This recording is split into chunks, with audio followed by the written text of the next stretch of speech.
I just got home from work. I'm gonna do a little bit of dev. Why don't you join me? It's finally time to add some multiplayer to my multiplayer cozy game.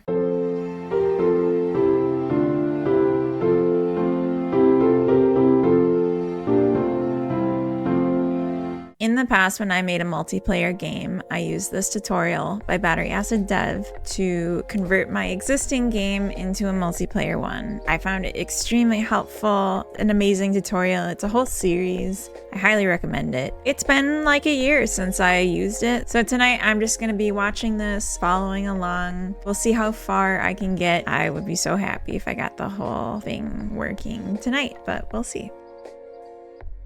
Since my last devlog, I wrapped up the terrain manipulation work. I fixed the cliffside gaps bug. I included a little jump when you're raising the ground that you're standing on, and added extra checking and protection for if your character becomes trapped in the ground. I also added controls to lower the ground in addition to raising it, and added saving and loading of the terrain heights. In addition to my work on the terrain, I added saving and loading of player inventory content, which will save me a lot of time with testing moving forward. I don't have to go pick up the terrain tool every time now, it'll just be in my inventory. Alright, so yeah, it's been over an hour. I don't really have much to show except that my game now is running into errors. I'm just gonna like actually follow along instead of trying to skip ahead because I feel like I missed something. I must have missed something. The plan is for this to be a multiplayer compatible game, but I wanted to do as much as possible in single player first. From setting up the player inventory saving and loading, it became clear to me that I needed to implement the multiplayer support as soon as possible to avoid double work. I'm having issues where the host, their movement doesn't show up on the client side. I also just am not able to properly pick things up or equip them once I have. We'll get there. It's just gonna take time sleeping and thinking on it. I'm sure I'll like come up with what was wrong. But like a minute later, I fixed it. So I'm gonna show you really quick. I just thought I'd Google the problem and I found this example where someone had the same issue and they said that they found that adding a check for if multiplayer is server when they're adding their player fixed it. And I was like, okay, might as well try it. And doing that fixed it. Now we're both in the same place. Oops. I think I might be trapped. Yes, freedoms. This is such a ridiculous problem. Oh my gosh. Okay. Anyway, that fixed it is my point. Yay, happy me. Are you happy for me? Oh my gosh. You wanna come up? Oh.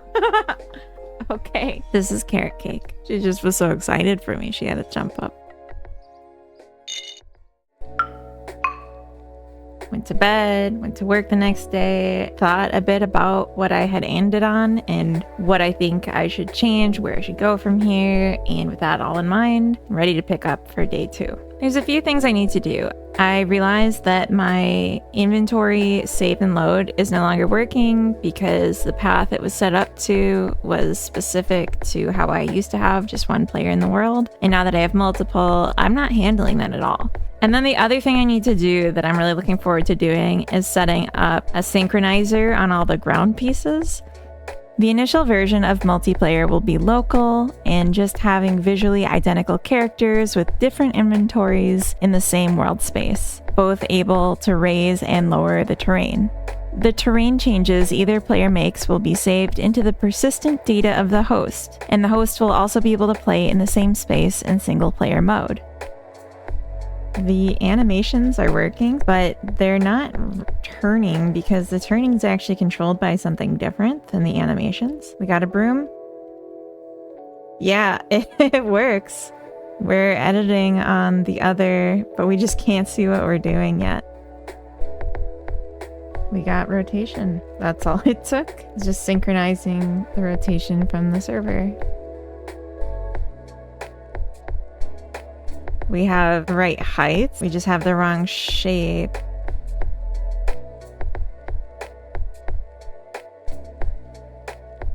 So here we are in the world. This is like if you're playing normally, you can like pick this up and use it.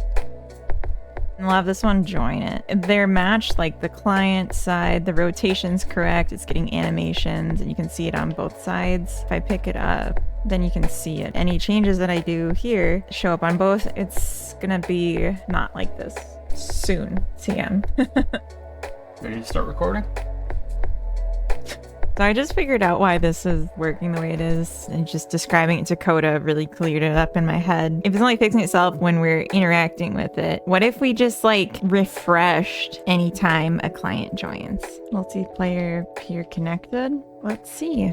I'm gonna be so happy if this just works now. It didn't work and now I'm in the void. Expected 0 arguments, but was called with 1. Ah, okay. Oh, that did it.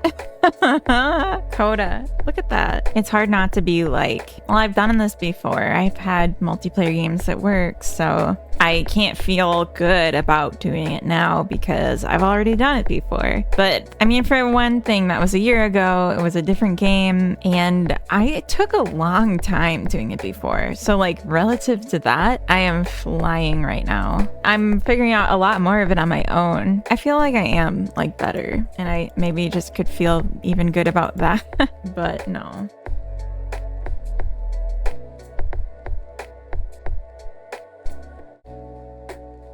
I guess because it's a reference of a node that doesn't exist in this version of the game.